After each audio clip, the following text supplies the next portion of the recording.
உங்களுக்கு வணக்கம். சிட்டியில் எந்திரிக்கிற டைம் பார்த்திங்கன்னா மார்னிங் 8 மணி 9:45 அந்த டைம் எந்திரிப்பாங்க. ஏன்னா சமைக்கிற வேலை இல்லை. டீ காஃபி இருந்தாலும் சாப்பாடாக இருந்தாலும் சரி ஆன்லைனில் தான். இது ஆன்லைனில் தான் இப்போ ஈஸியாக வருது. அதிக காசு செலவாகிறது சிட்டியில் தான். மதியம் அப்படி தான், அதுவும் சமைக்க மாட்டாங்க முடிஞ்ச அளவுக்கு. அப்படி சாப்பிட்றா அப்படின்னு தான் ஆன்லைன்லையும் சாப்பிட்றா அப்படின்னு தான் 11:30 12 மணி ஆயிரும் மார்னிங் டிஃபனு. மதியம் 3 மணி 4 மணி ஆயிரும். இரவு 10:30 மணி 11 மணி ஆகும்.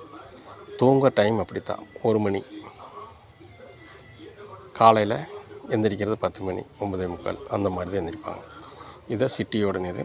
சிட்டியில் நிறைய செலவாகிற காரணம் இதுதான். அதான் சிட்டிக்கு பார்த்து கல்யாணம் பண்ணிக்கணும். கிராமம் தான். இன்னும் கிராமத்தில் சொல்ல வேண்டிய நிறைய இருக்குது. சிட்டியில் சொல்ல இன்னும் சொல்ல வேண்டியது இருக்குது மக்களுக்கு.